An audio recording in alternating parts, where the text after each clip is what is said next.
Okay, you know, I had a hard time doing this, folks. This is not my normal, and I'm sorry if it isn't.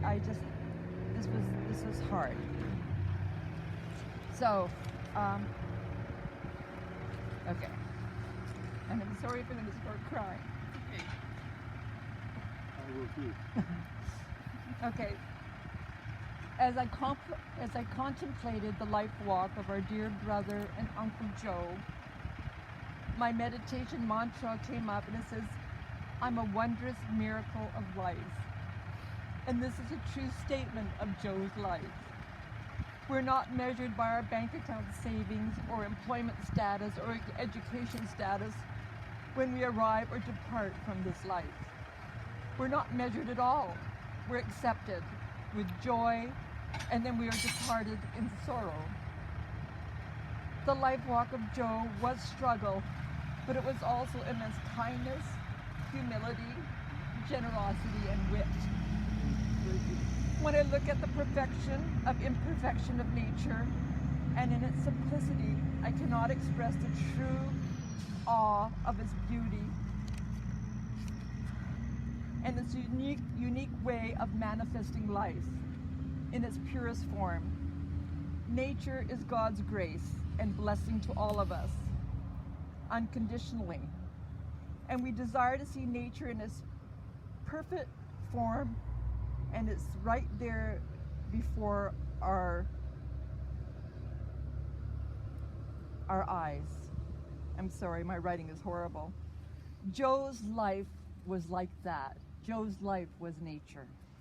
In its purest form, it was neither struggle or sorrow, but joy and laughter and kindness and giving.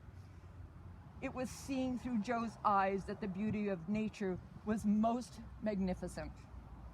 His absolute joy in seeing a rising sun and the brightest evening star, to see a kitten play or a soaring eagle or a mischievous squirrel, Oh yeah.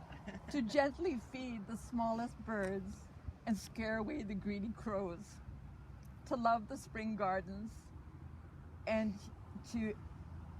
he was so excited at a new bloom on the azalea bush or rose bush that smelled so pretty, to discover the baby ducks swimming among the lily pads, and to reminisce of younger days with friends, roaming the countryside like Huckleberry Finn. Joe had a life full of beautiful stories, and all of them had love of nature, love of the people, love of family, and love of life. Christmas was such a special time for Joe. He would spend days in the bitter cold wet just to brighten the house with beautiful, glistening Christmas lights. He couldn't wait for Maggie to come to see his creation, or come home from school to spend time in the yard with him, just enjoying the splendor of the glistening lights. His favorite stories were the ones on the farm in Langley. The bird who threw the tennis ball, the hippo who had a crush on him and almost tripped his ladder. Not even the closed barn door could keep that hippo from following Joe. She must have seen his soul and knew this would be a very good friend to have. And the lemurs hiding under his tarps.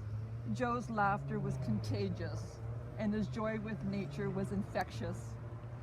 Well, Joe, we'll always keep you in your love of nature and your love for us in our hearts forever.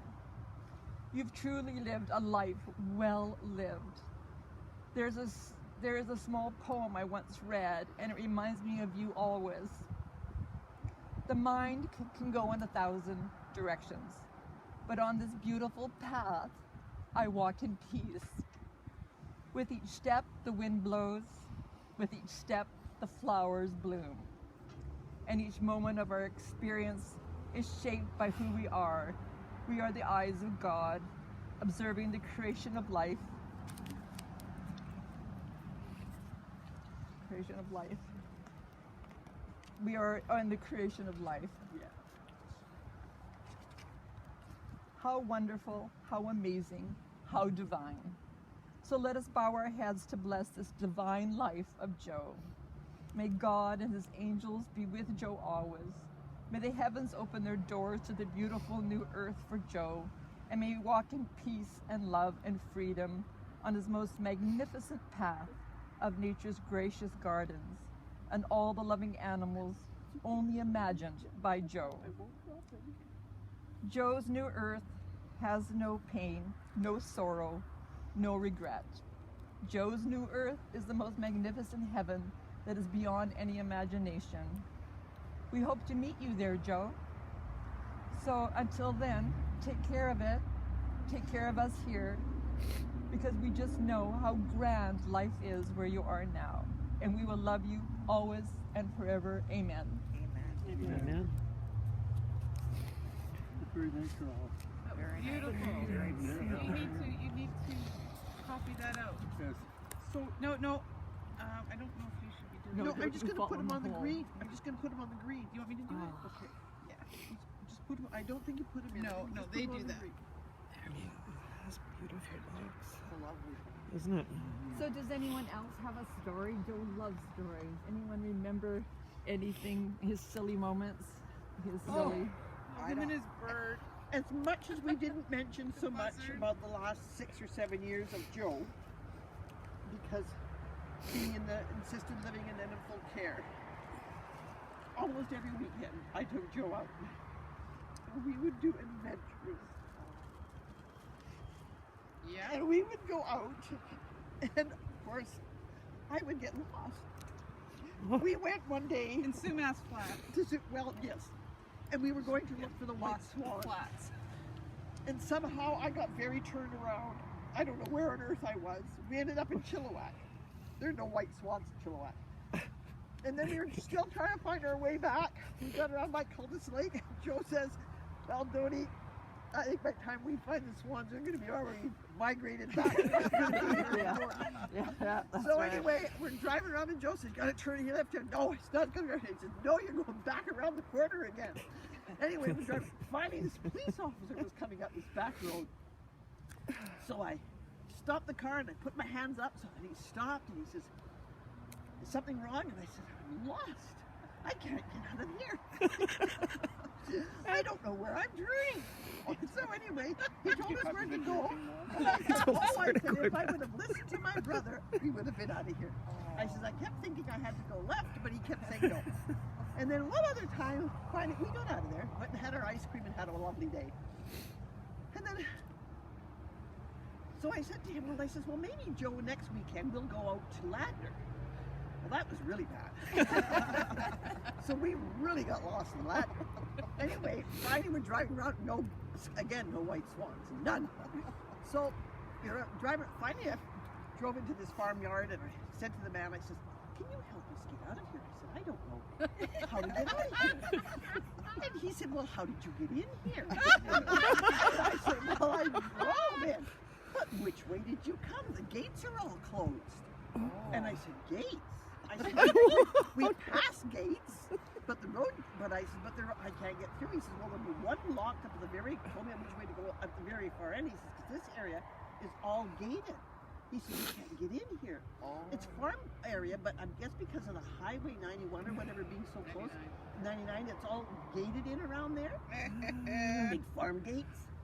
So anyway, so because he says, well, are you looking for the shopping center? Because he thought maybe we wanted to go shopping. I said, oh no, I says, we're looking for the white swans. And he looks at me and he says, white swans? We never have white swans here. I said, well, that's obvious. I've been driving around Ladner all day. We haven't seen a bird. Oh, the acorn does not fall far from the tree with you. It So doesn't. then one day I'm driving to work and I always go the back way and I'm going through the fields.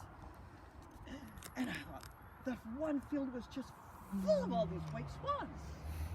And I thought, oh, I'm going to bring Joe here. I'm going to get Joe, bring him here. Well, the swans were gone on the weekend when we came the next time, but anyway, we just had ice cream. So we had some wonderful adventures. You did. We got lost a lot of times. With Joe, it was Joe, me, and Molly McGee. And Molly McGee was his wheelchair. And we had a lot of fun. We had a lot of sorrow. We made every experience, every doctor's visit, everything An event. was a great event. And his favorite place to go have breakfast when we'd go out, we'd go to Anne Marie's. And we loved to go to Anne Marie's for breakfast. We did that so often. Loved to go to the fish and chip. What's it called, Delilah? Popeyes. No, Sea Sea lovers. lovers. Sea Lovers. Oh, we love to go there. So we'd go there and we'd get fish and chips. So, Joe, I don't know who I'm going to do my adventures with now. Anyway, you aren't in any pain anymore. No. You're in a nice place, as Chico said. This is nice because no more pain. And no more being by yourself with this terrible, terrible virus and nobody could get in to see you. It's been so difficult. We love you, Joe. I'm glad you're with everybody. Mom and Dad. That's all I have to say. Speaking of you, there is a story Joe used to love to tell. It wasn't about him, but it was Grandpa, Dad. Oh, yes. So he hated the moles. Joe hated the moles Oh, too, but he yeah. had some very yes. good ways to get rid of moles. But Dad didn't. Dad read somewhere, and it wasn't the internet. We didn't have it in those days. But he read somewhere from one of his old friends at the Eagles or somewhere that if you had a fan, if you had something vibrate in your yard, the vibration made the moles go away. So Dad went to the garage, and the garage was a good garage in those days, and he was banging in there with some kind of contraption for a while, and he came out to the front yard, and he had this old white, it looked like an old metal table of some kind, and he had the wires wrapped around it, and the electric cord, and he had a little fan. Like, I'm talking a little fan. And that little fan was going and going and going day and night, and we had a hot spell. It was hot. It was like 90 degrees for 3 or 4 weeks in the summer, and that fan's going, and now it's into September, and the fan's still going, and every day the mailman would come by, and he'd look at that fan, and he'd go to the house, drop the mail, and go around the fan, and go back out. So our cousin Gloria at that time, our cousin Gloria was living with us, Uncle Tony's daughter, and she was going to be a student teacher at the Abbotsford Elementary. So one day she comes to the door to get the mail, and very friendly girl. And he says, you know, lady, he says, I've been coming by this house for years, but in the last few weeks with this hot spell, I just noticed that little fan's going day and night, day and night. He says, it doesn't happen to be to take the hot air away from the house, does it? She says, oh, no. Uncle Joe planted that there to get rid of the gophers. And he says, gophers, lady. Okay. He says, so the fan's going to chase the gophers away. And she said, yes, it is. That's my Uncle Joe. Well, Joe laughed about that for years. He used to love to tell that story about the fan. Did it work? No, and we got a new mailman too. Not coming there anymore. Yeah. Crazy people. Yeah, that's right. Yeah, no, we got a new mailman as well. Oh, wonderful. Oh boy. Yeah. Oh boy. So, yeah, Uncle Joe had lots of great stories. Yeah. He did. Yeah. The nurses and the carers at the home would say, your brother, she'd say, has amazing stories. Yeah. He makes us all laugh. Oh. She says, do you think any of them are true? I said, they're all true. Yeah. They're all true. Is that right? Yeah. Oh, yeah. When he was a young man, he used to love to ski. That was before he hurt his back. And he'd go up to Whistler, and Whistler was just a one-horse town. So so that's my work asking me to go back to work. So he would, he said he used to ski down this one particular hill. I don't know which one it was. I mean, obviously Whistler didn't have what Whistler has today. This is in the 60s, early 70s. Yeah. And he said, but you know, there was that one tree. He said, there was always that one tree that everybody hit. He says, I hit it too. He says, I hit it the first time, but I never hit it again. But he says, when I would go down the hill, sometimes I'd sit at the bottom and I'd watch everybody go down that hill to see how many were going to hit that tree. And he said, you know what, Delilah? Everybody hit that tree. Everybody hit that tree. And I said, why didn't they take the tree away? He says, no, it was a lot of fun to be at the bottom of the hill and watch everybody hit the tree. Right. Anyway, that was one of his skiing stories. Yeah, no, it was way more fun to be at the bottom and watch everybody hit the tree. So he had a good sense of humor. I couldn't imagine seeing Joe skiing with short legs like that. Yeah, he loved that. Yeah. He had his skis in that dark room Oh, forever. until we moved out of the house in Yeah. the hope that one day he'll ski again. He loved them. Yeah, but it never happened. But that's okay. He had the stories. Yes. and then we can take those with us the rest of our lives, right? Yeah. Mhm. The day him and Bobby were carrying a whole bunch of racks of tarts to somebody's house. Somebody had made them and they were transferring them. And just up the road here, Bobby says he pulled out on his car and broadsided us. And we had tarts everywhere, stuck to it everywhere. Tarts. And when the paramedics showed up, they looked at us and wondered, what happened to you guys? Couldn't figure out what happened. They had tarts all over them. They were cream tarts or some sort. Oh, dear. And Bobby says that we just look stupid, he said. Really stupid. They thought we were hurt. One of his favorite stories. This is about Al. Al Okay. was painting with Joe, and they were painting somewhere, but Joe always said to Al, you watch that ladder and you watch that can of paint. He says, because if you don't, it's going to be on your head. Yeah.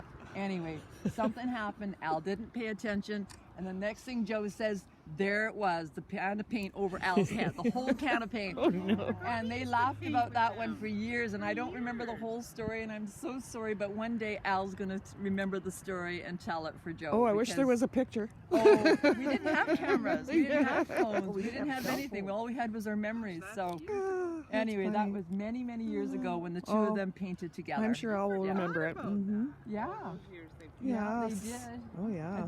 I think anyone who stayed at Nanny's had to have a paintbrush in Yeah. their hand at one point, right? We all did. You had to learn how to paint. Yeah. Yeah, then when it catches you, you don't stop. Paint everything. Yep. Everything. Everything. Garbage. Paint. Even garbage I paint. Yeah. I think I even actually have a story.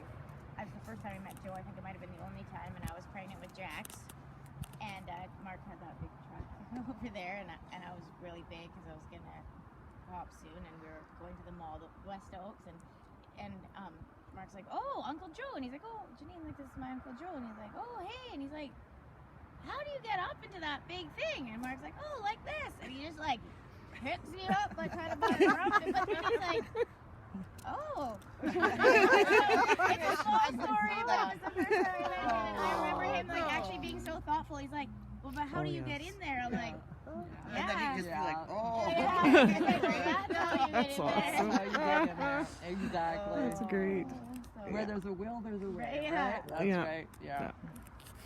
Well, I he likes- remember, like, I still buy lottery tickets once in a while.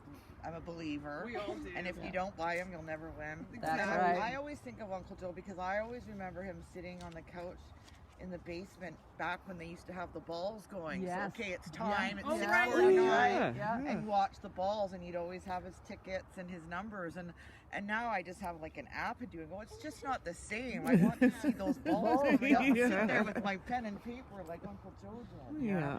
I always think of him when I buy my ticket.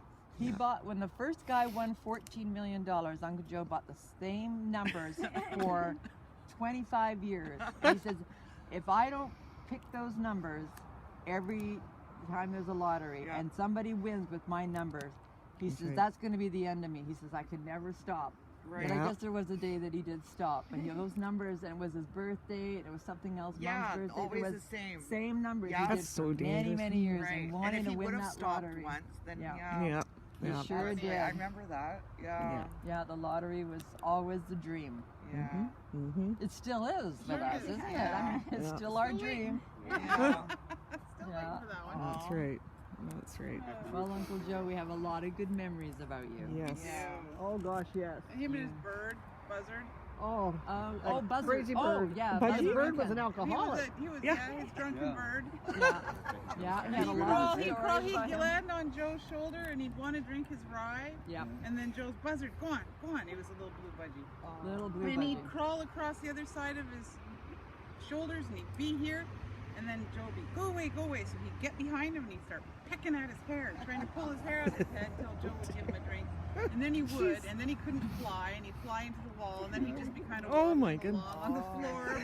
But that bird was quite the character. The old red carpet, shag carpet in the Yeah. basement. Oh, yeah. Okay, Buzzer Ricken would be walking along Joe, and Joe would say, "Be careful, the bird's down there." He's too drunk to get back into his cage. Oh my God. So yeah, Yeah, that he bird was He special put his for head down him. on That the side on the rug and walked through and pushed himself along with the head Yeah. down. And he was funnier than hell. It was hilarious, this bird, but he would He drive just Joe toasted crazy. him. He was just gone. Peck his hair out, getting that drink. And he'd fly and he'd hit the wall and he'd land there and he'd just lay there for a while. And Joe Was said, it oh, he's crazy fine, he'll get bird? up, he'll get Mom up. would And then get he'd so get up upset and because she had this light with this the thing swag in it, lamp, the yeah. swag lamp, and the bird, and it was over the table, and the bird would every once in a while get on the swag, and Mom would be so upset. Go away, it's on the They table. want him to poop on the table. Yeah, she didn't want to poop it on the But table. then- Oh, Lord. That bird was crazy. Yeah, he was very funny. Oh, that bird loved Uncle Joe. He loved the animals. Huh? Yeah. Yeah. Yeah. All the cats. We had so many different yeah. cats. I was the cat, bring the cats home. Joe just cared for the cats, you know. Yeah. He loved them. Mojo was his favorite. That was his cat. And he loved that cat so much. I'm sure Mojo's with him now. Yeah. Yeah. Mhm. Yeah. It was a favorite old cat of his. Mojo. I had 2 baby kittens. This is another one of his stories he loved to tell. So Mom was getting new carpet. I think we're getting rid of the shag and we're putting on that orange stuff. There was something with the change in carpet. Oh, my hips So we hurting had, too. I can't think of the company, but anyway, I had 2 little baby kittens at that time, Bungles and Babaluski. Mom said I could keep them, I could keep them alive. She thought they'd last 2 weeks, they lasted forever, but the kittens somehow crawled into the carpet. So when they were trying to lay it and they rolled out the carpet, Joe was sitting there watching it. And he says, those little kittens ran out of that carpet, and all the people that were working to put down the carpet, little shits, little shits, little shits, little shits. Joe laughed so hard about that story. So after that, all the cats in our house were called little shits. Okay. That's what we named them. And now I have Toby, a new kitten, and guess what I call him? Little shit. Little shit. That's what we do. Oh, that's funny. It's a form of endearment, I guess, when it comes to cats. Mm-hmm. Mm-hmm. Are they going to put it into the? I don't They usually know. do. I kind of had said I didn't really want to be here when they put the dirt on, but But they need that certificate. yes, Yeah, we have to give this ahead of time. so maybe we can put it there with the box. They have to have that certificate. They won't bury him without it. Oh. Mm-hmm. He wants to follow up earlier. 30 minutes. Starting 11 to 11. Yeah, there's a 11:20. So because she asked if I don't know if